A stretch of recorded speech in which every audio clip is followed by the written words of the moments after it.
대통령 그 탄핵 심판 선고 어떻게 어떻게 예상하시는지 좀 여쭤보고 싶어요. 그래서 법관의 시각에서 보셨을 때 그 허참 아저씨의 시각에서 또 보셨을 때 몇 대 몇 예상하시는지 아니면 각하 예상하시는지 좀 말씀 좀 여쭤볼게요.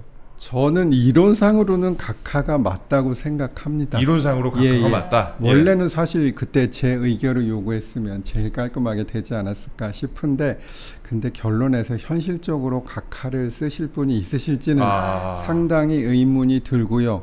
그리고 뭐 늘상 말씀드렸듯이 내부는 아마 확고하게 인용 의견으로 가실 겁니다. 그런데 그분들은 주관이 더 확실하신 분이고요. 우파 내지 중도로 보이는 분들은 조금 더 약하죠. 제가 보기에는. 왜 그럴까요? 그냥 그분들 성향이 그런 걸로 저는 느껴집니다.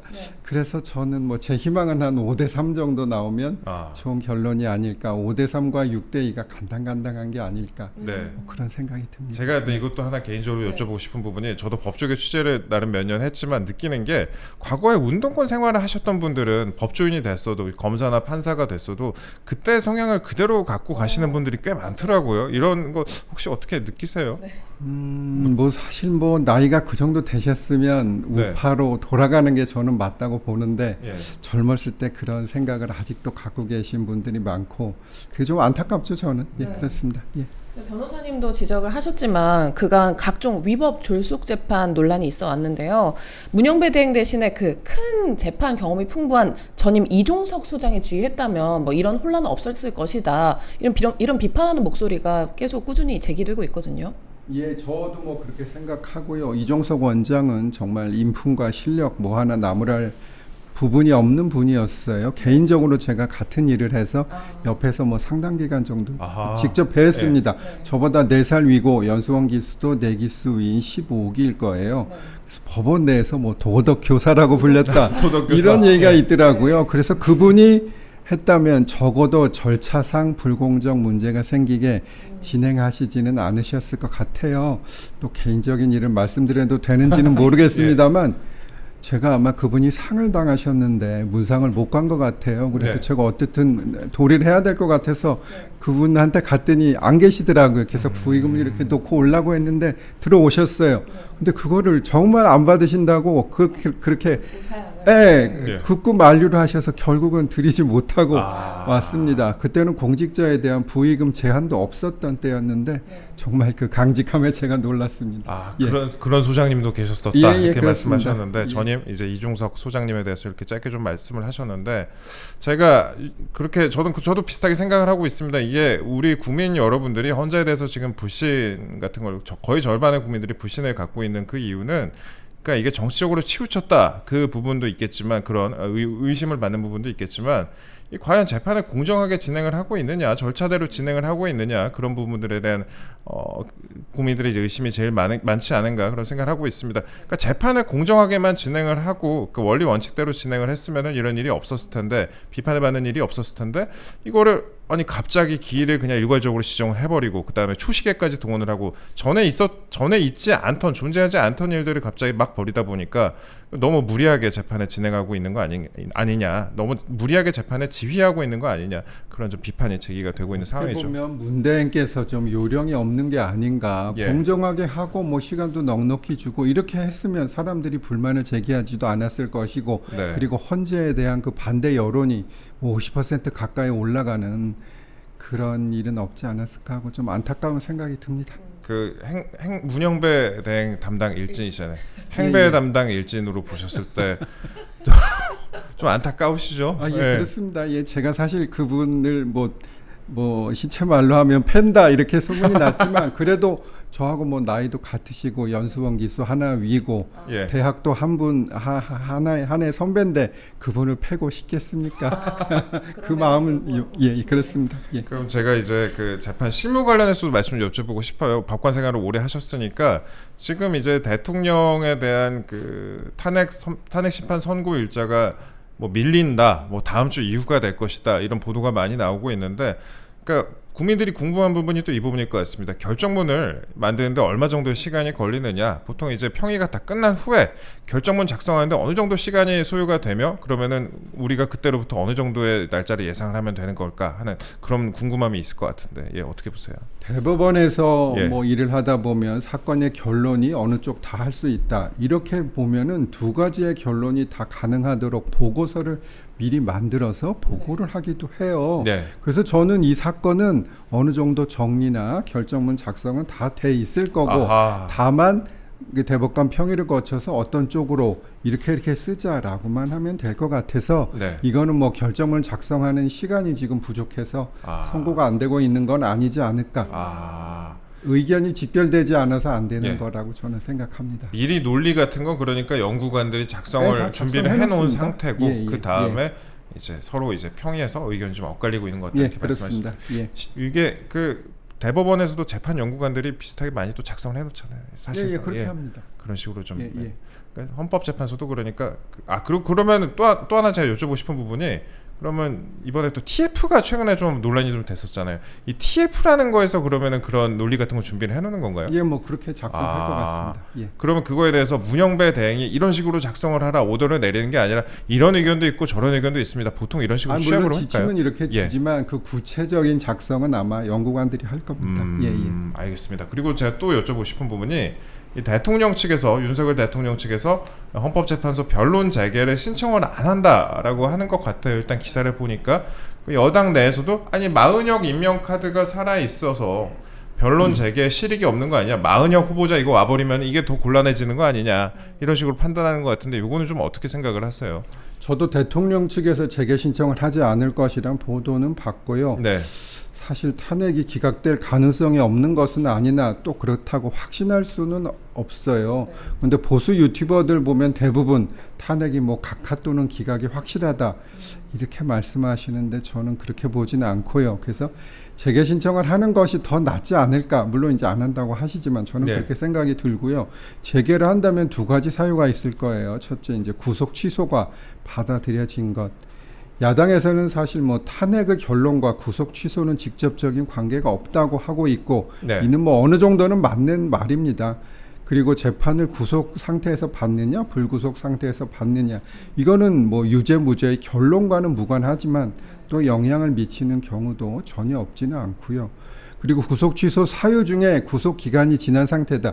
이거는 전혀 영향을 미칠 게 1도 없습니다. 그건 뭐 당연하죠. 예. 예. 그냥 절차적으로 시간이 지난 것뿐이니까요. 네. 다만 공수처의 내란죄 수사권을 부인한 부분 이 부분은 결국은 내란죄 형사사건 재판부에서 공수처의 내란죄 수사권이 없다는 쪽으로 판단하고 있으니까 그 논리를 밀고 간다면 공수처에서 만들어진 수사 기록은 모두 증거 능력이 없는 휴지 조각에 불과하다. 뭐 이렇게 보아야 될 가능성도 있겠지요. 공수처 예. 수사 내용이 지금 헌법재판소로도 가 있기 때문에 증거물로 예, 예. 가 있기 때문에 그러니까, 이 부분에 대해서 예, 이제 그건 말씀하신 좀 거죠. 영향이 있을 수 있다는 예. 얘기입니다.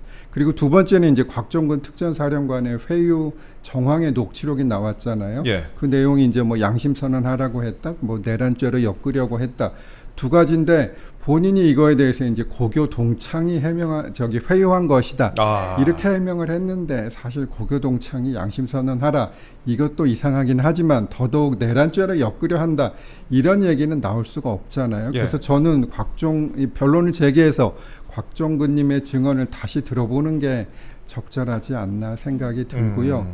사실 근데 마은혁님 임명과 관련해서는 재개가 되면 최상목 대행이 마 후보자를 임명할 수 있는 리스크는 있긴 하죠. 그런데 여태까지 최 대행이 상당 기간 오래 버텨주시고 예. 있는 걸 보면 앞으로도 뭐 그 정도는 버텨주시지 않을까라는 생각이 들긴 했습니다. 일단 변호사님 말씀하신 건 그래도 변론 재개를 하는 게 낫지 않겠느냐. 특히 똑같은 결론이 나오더라도 시간을 뭐 한 2주라도 뒤로 미루면 저는 그 나름 의미가 있는 것 같아요. 예. 이게 그 아까 이제 곽종건 녹취록 좀 말씀을 하셨는데 곽종건 녹취록 같이 이제 새로 나온 부분이 있잖아요. 이게 기존의 재판에서 다뤄지지 않던 내용이고 그러니까 뭐 곽종건 녹취록 뭐 양심 선언을 하라고 했다. 뭐 등등 여러 가지 좀 충격적인 내용이 있었는데 이런 새로 나온 부분과 관련해서 별도로 증거 제출이 되지 않으면 그러니까 헌법재판소에 현출이 되지 않으면 평의에서 이게 다뤄질 수가 있나요? 그러니까 이런 기사가 있었으니까 우리 다뤄보자 이렇게 서로 이렇게 얘기를 나눌 수가 있는 부분인지. 그런데 사실은 그 권한쟁의 심판에서 그 종결이 되고 나서 국회 의결이 제출됐는데 네. 그걸 참고해서 선고한 전례도 있습니다. 헌재에서. 근데 원래는 일반 사건에서는 그렇게 안 하죠. 그렇죠. 그거는 증거로 받아야 되는 거니까 변론이 종결되기 전에 예. 제출돼야 되는 거거든요. 근데 사실 헌재는 헌법재판의 성질을 네. 전가의 보도로 사용하면서 본인들 유리한 쪽으로 이렇게 해석을 하고 있잖아요.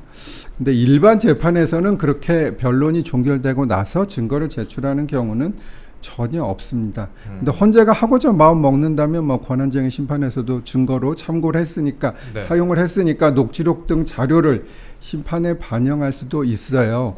그런데 뭐 자신들한테 어떻게 보면 불리해 보이는 것을 증거로 사용하지는 않을 것 같다라는 게 제 의견입니다. 예. 예, 그렇습니다.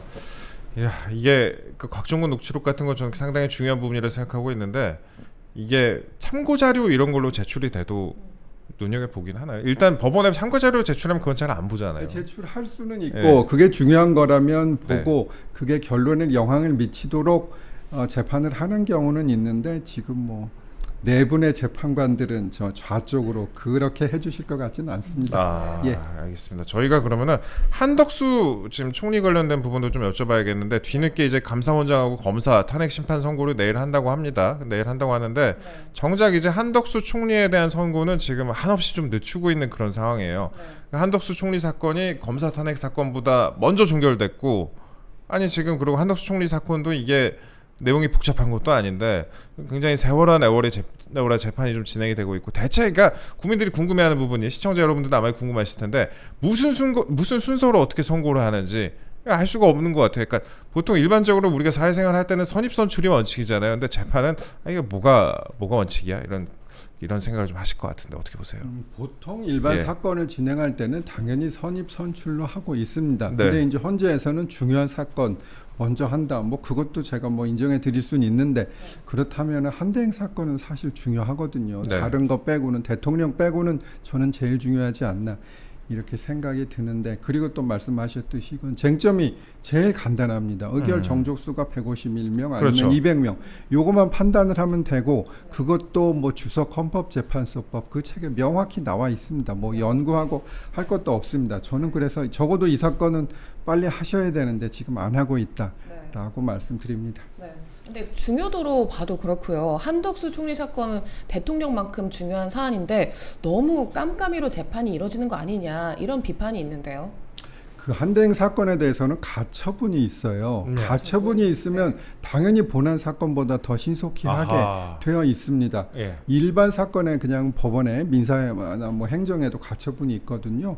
일반 사건의 경우에도 신속하게 하고 있는데 이걸 여태까지 안 한다? 그건 저는 좀 전혀 이해가 되지 않습니다. 예. 가처분도 돼 있다 이렇게 예. 말씀하셨는데 또 하나 지금 기사가 많이 나오고 있는 부분이 일각에서 이거 헌재가 부담스러워가지고 대통령 탄핵 심판 선고하고 동일한 날짜에 동시에 이제 한덕수 대행에 대해서 선고하는 거 아니냐 이런 의심도 좀 하고 있어요. 그러니까 한덕수 총리가 먼저 복귀를 하게 될 경우에 이게 정치권에서 혹시 야권에 좋지 않은 거 아니냐, 좋지 않은 영향을 줄 거 아니냐, 국민 여론에 대해서 또 이제 그 지난번에 뭐 여러 가지 이제 탄핵이 한덕수 대행에 대해서 탄핵을 했을 때 굉장히 국민 여론이 안 좋았었잖아요. 근데 지금 이제 30명째 이제 탄핵을 앞두고 있기도 한데 한덕수 대행이 다시 돌아왔을 경우에 야권에 안 좋은 영향을 줄 수 있을 것 같다는 그런 생각 때문에 대통령하고 한덕수 대행에 대한 재판을 동시에 선고하는 거 아니냐, 다분히 이제 정치적으로 풀어가려고 하는 거 아니냐 이런 비판이 나올 수도 있을 것 같은데 이건 좀 어떻게 보세요?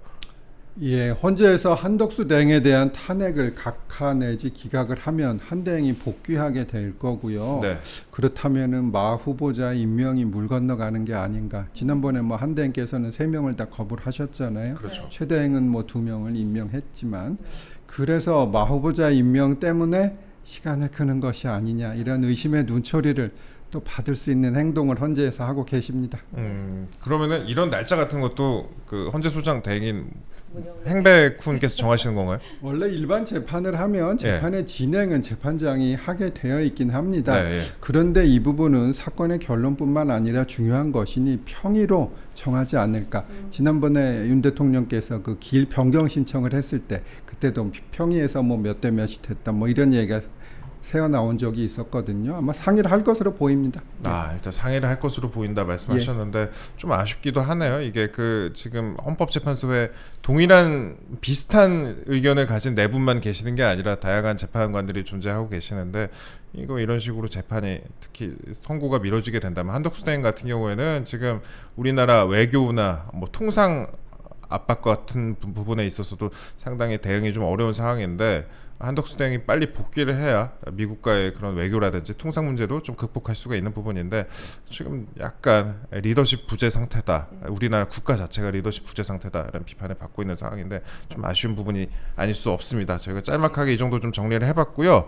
저희가 개인적으로 또 몇 가지 좀 말씀 여쭤볼 게 있어요. 그 문영배 담당 일진이시잖아요. 행배 담당 일진, 행배 저격수 뭐 이렇게 말씀 뭐 이렇게 많은 분들이 그렇게 부르고 있더라고요. 그런데 문영배 대행이 그 문제 그 카페를 탈퇴했다 이런 보도가 좀 있었습니다.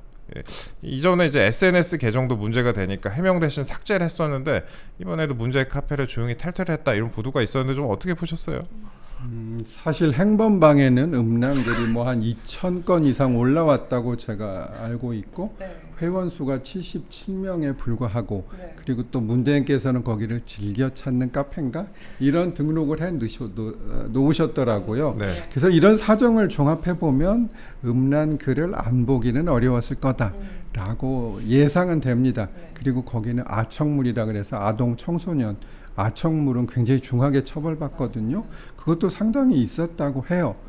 그렇지만 거기 들어가 있었고 거기 많이 들렸고 거기 음란 글이 많이 있었다라고 해서 그거를 읽었다. 그 처벌을 하기는 사실상 쉽지 않을 거예요. 예, 네. 그거는 뭐 맞습니다.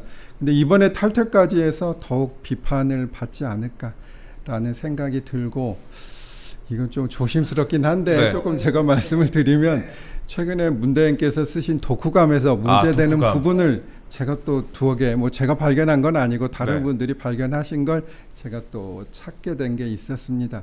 근데 수비가 너무 높아서 제가 제 네. 영상에 올릴까 말까 지금 고민을 하고 있습니다. 아하. 그래서 우리 카페 저기 채널의 구독자 여러분께 이거 올릴까요? 했더니 한 80%는 올려달라 하고 20%는 저희 채널의 품격이 떨어진다.